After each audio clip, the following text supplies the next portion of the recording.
Muna mga kapatid, update na sa mga alaga natin.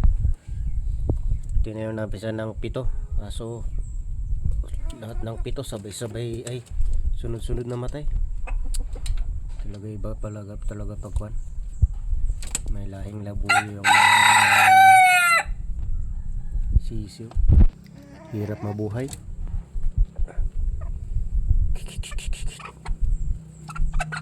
Isa. Pero subukan natin dito. Maganda yung palahin nitong isang to. Ang tatay. Sana mabuhay mo. Sayang talaga yung pitong peraso.